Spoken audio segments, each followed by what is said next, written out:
নমস্কাৰ এনি টকছল আপোনালোক সকলোকে স্বাগতম জনাইছো ৰাইজে এতিয়া বিকল্প বিচাৰিছে 10 বছৰ দিলে 10 বছৰত ৰাইজে যথেষ্ট কষ্ট পাইছে আৰু ৰাইজে হেবাবে এতিয়া বিকল্প হিচাপে কংগ্ৰেছক বিচাৰিছে বিজেপি কেনেদৰে এতিয়া কঠোৰ ভাষাৰে সমালোচনা কৰিছে প্ৰদেশ কংগ্ৰেছৰ সভাপতি গৌৰৱ গগৈ জনাইছো এই মুহূৰ্তত সবিশেষ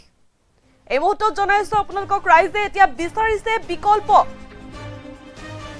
10 বছৰ দিলে এই 10 বছৰত ৰাইজে যথেষ্ট কষ্ট পাইছে ৰাইজে বিকল্প হিচাপে কংগ্ৰেছক বিচাৰিছে বিজেপি চৰকাৰে পুলিচৰ ভয় দেখুৱাই ৰাইজৰ মাজত ত্ৰাসৰ সৃষ্টি কৰিছে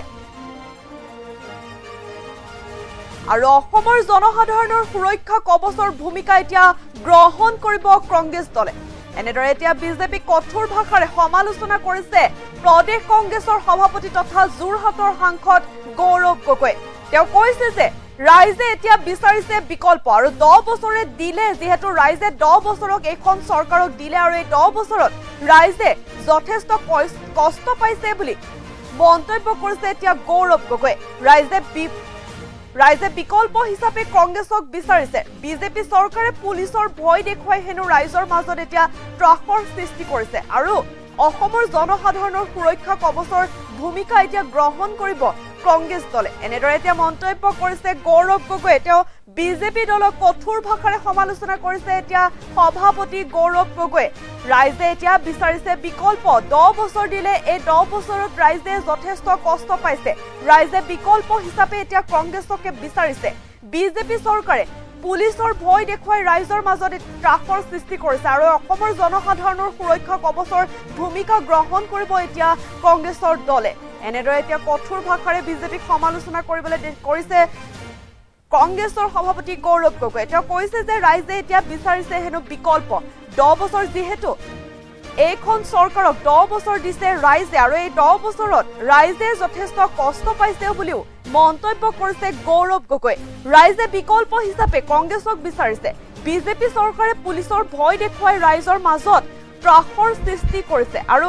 অসমৰ এতিয়া জনসাধাৰণৰ সুৰক্ষা কবচৰ ভূমিকা গ্ৰহণ কৰিব কংগ্ৰেছ দলে এনেদৰে এতিয়া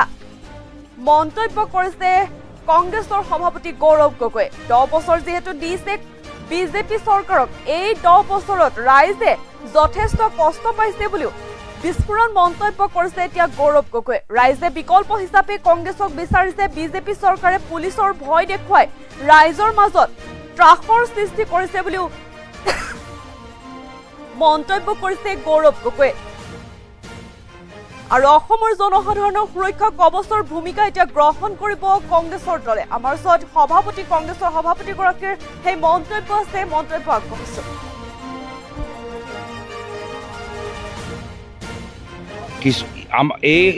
এতিয়াই পৰাই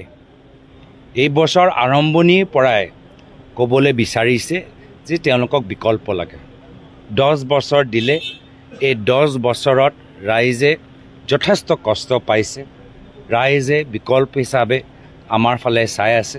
আৰু ৰাইজে মাত্ৰ বাট চাই আছে আৰু আমি কেনেদৰে ৰাইজৰ ওচৰত যাব পাৰোঁ আমি কোনকেইটা বিষয় লৈ আমি ৰাইজৰ ওচৰত যাব পাৰোঁ সেই কথাখিনিহে সেইদিনা ব্লক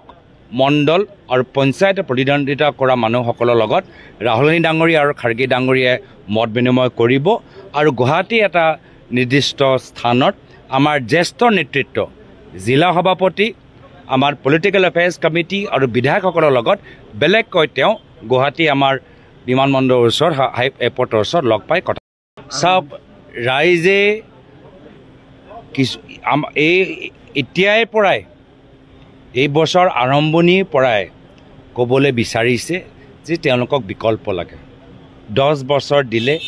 এই 10 বছৰত ৰাইজে যথেষ্ট কষ্ট